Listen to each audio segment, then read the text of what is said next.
Good morning बच्चों, ये class 5 की साइंस और आप सभी के साथ मैं यहाँ पे मौजूद। हम लोग रिवाइज कर रहे हैं, ठीक है।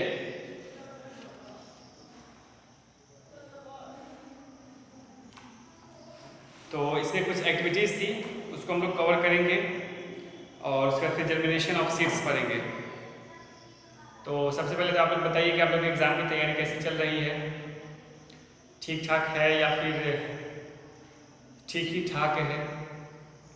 दो तरह की बात होती है, ठीक ठाक है या फिर ठीक ठाक है या फिर बहुत ठीक है या फिर ठीक है, ठीक है। तो आप लोग बताएंगे कि आपकी तैयारी कैसी चल रही है। आई होप कि आप लोग की तैयारी बहुत ज़बरदस्त होगी, एकदम ऐसी ज़बरदस्त होगी कि आप लोग क्वेश्चन देखोगे और कलम तोड़ के लिखना शुरू कर दोगे, है ना। तो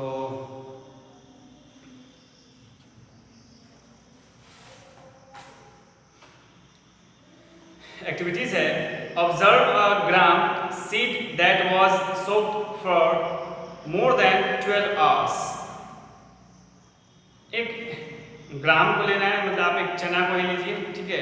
एक चना को लीजिए और उसको जो है कम से कम 12 घंटा पानी में उसको फुलाइए, ठीक है, नॉर्मल वाटर में, ठीक है। उसको फुलाइए।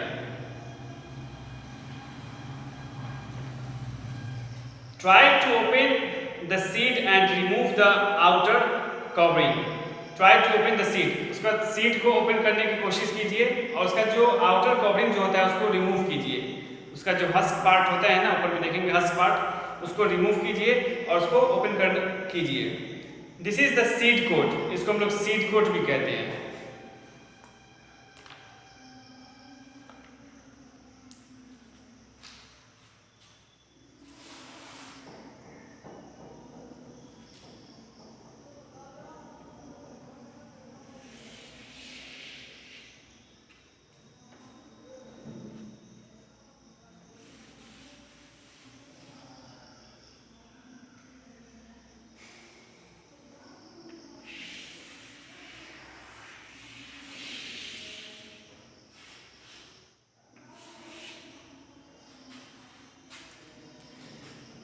उसके सीड कोट को रिमूव करेंगे, ठीक है। उसके सीड कोट को, उसका जो सीड कोट होता है उसको रिमूव करेंगे। तो जैसे ही फुलाइएगा ना, तो फूलने के बाद जो होता है वो आसानी से उसको रिमूव किया जा सकता है। उसमें अंदर के जो सीड होते हैं उससे उसको कोई नुकसान नहीं होता है। देयर आर 2 सीड लिप्स और कोटिलेडन्स। तो आप लोग उसको धीरे से ओपन कीजिएगा तो उसका पार्ट ऐसे खुलेगा, ठीक है। उसमें 2 सीड लिप्स होते हैं, ये सीड लिप्स है, ठीक है। और इसको हम लोग कोटिलेडन्स भी कहते हैं, ठीक है। और इसको हम लोग कोटिलेडन्स भी कहते हैं।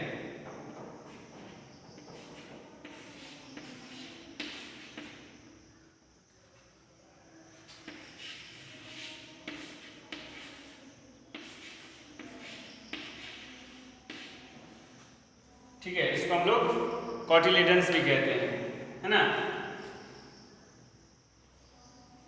या तो इसको सीड लिप्स कहिए या फिर इसको कोटिलेडन्स कहिए। Inside can you see a baby plant? क्या आप एक बेबी प्लांट को देखे हैं? ठीक है, देख सकते हैं।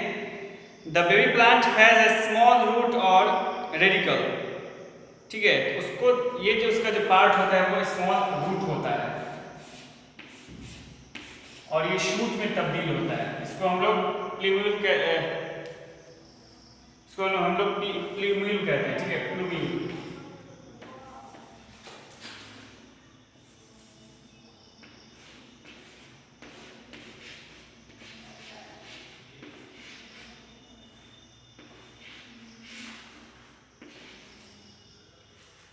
PLUMULE, ठीक है, प्लूम्यूल। और इस पार्ट को हम लोग रेडिकल कहते हैं।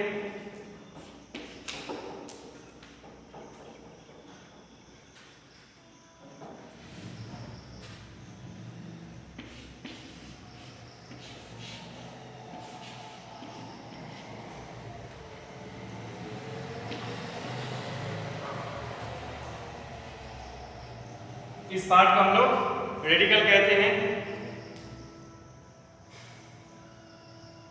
ठीक है। इसको हम लोग कॉटिलेडन्स कहते हैं, इसको प्लूम्यूल कहते हैं, इसको रेडिकल कहते हैं, ठीक है। ये 3 पार्ट्स हैं। इसको हम लोग सीडलिप्स भी कहते हैं, इसको शूट भी कहते हैं, इसको रूट भी कहते हैं।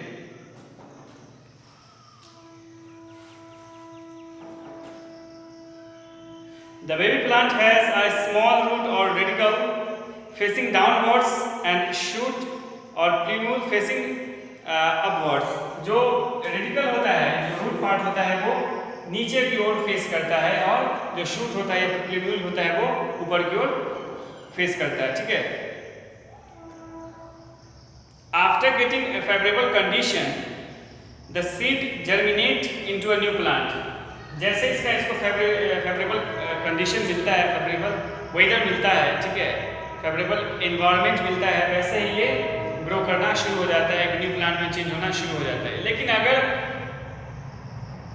इसको फेवरेबल कंडीशन मिलेगा तब, जैसे कि हम लोग इसको चाह लेंगे कि डिजर्ट में जाकर इसको ढूंढ लें, बोलें, तो वो कभी भी नहीं होने वाला, ये उसका फेवरेबल वेदर नहीं है, ठीक है। तो फिर ये जर्मिनेट होना शुरू होता है।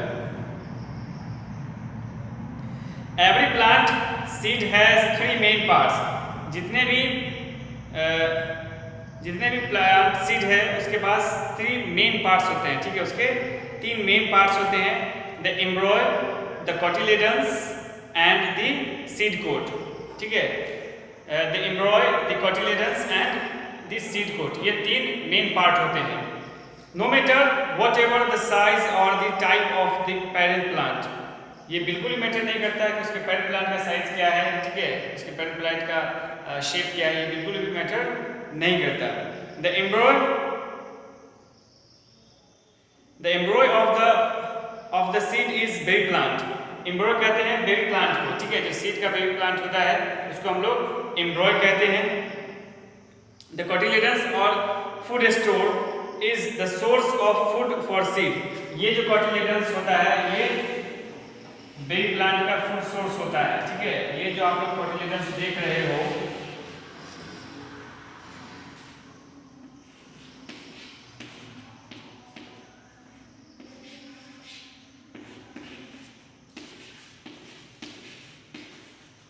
ये जो कॉटिलेडन्स आप देख रहे हो, ठीक है, ये इसका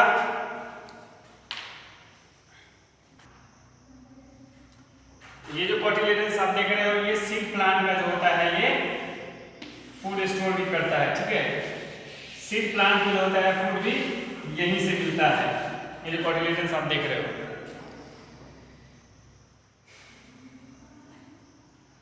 the seed coat provides a tough layer of protection for the baby plant. Seed coat जो होता है, ठीक है, जिसको हम लोगों ने सोक्ड करने के बाद उसको रिमूव किया, ठीक है, जिसको हम लोगों ने रिमूव किया सोक्ड करने के बाद, तो वो जो होता है वो प्रोटेक्शन का काम करता है, ठीक है। वो जो है वो सीड के प्रोटेक्शन का काम करता है, ओके, वो सीड के प्रोटेक्शन का काम करता है और वो बचाता है उसको।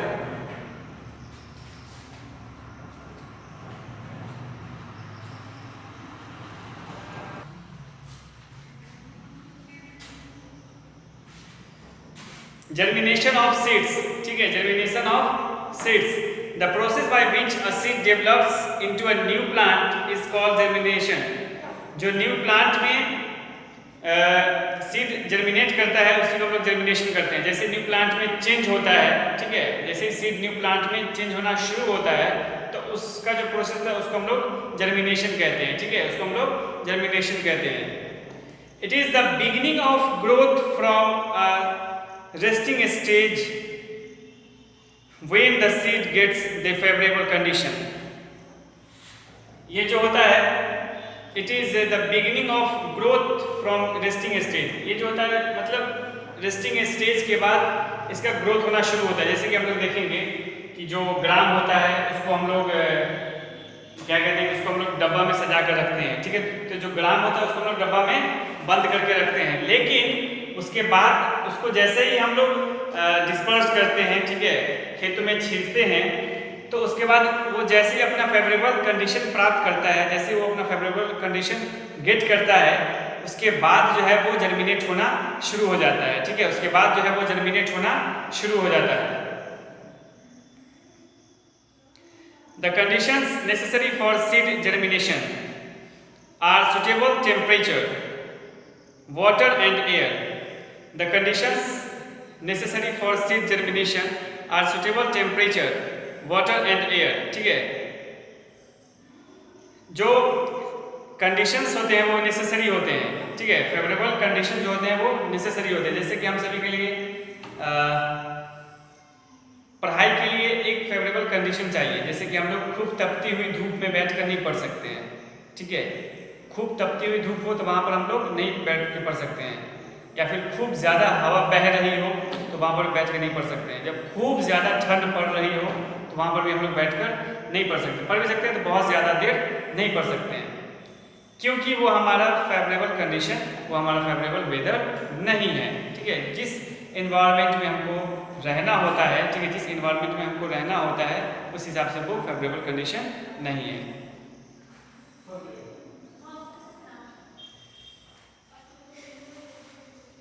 Seeds need a suitable temperature for germination. Seed को जो होता है एक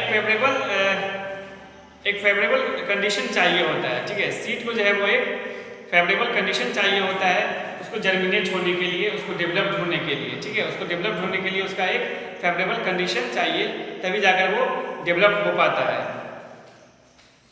the temperature should neither be more nor less.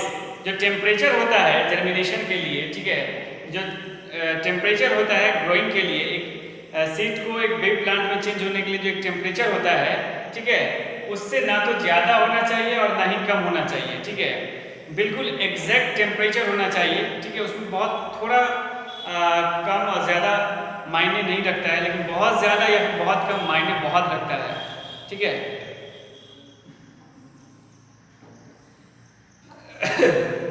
Favourable condition के लिए ही आप देखेंगे कि जो कलीफ्लावर्स होते हैं उसको ठंडा में ही रोपा जाता है, ठीक है, वो विंटर फ्रूट्स है, विंटर वेजिटेबल्स है ना।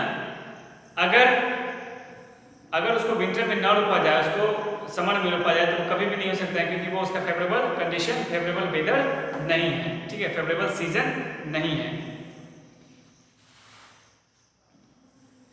The preferable range of temperature is 25 degree to 35, ठीक है, जो उसका प्रेफरेबल डिग्री टेम्परेचर जो होता है जिसमें वो जर्मिनेट करता है प्लांट्स, वो है 25 टू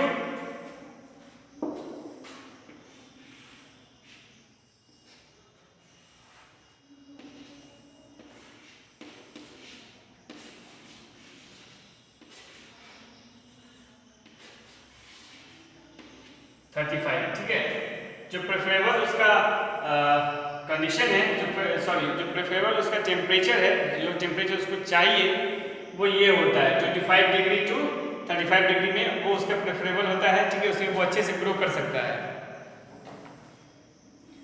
लेकिन बहुत सारे ऐसे प्लांट्स हैं जिसको बहुत ज़्यादा टेम्परेचर चाहिए, ठीक है, बहुत ज़्यादा टेम्परेचर में भी होता है कुछ ऐसे प्लांट्स।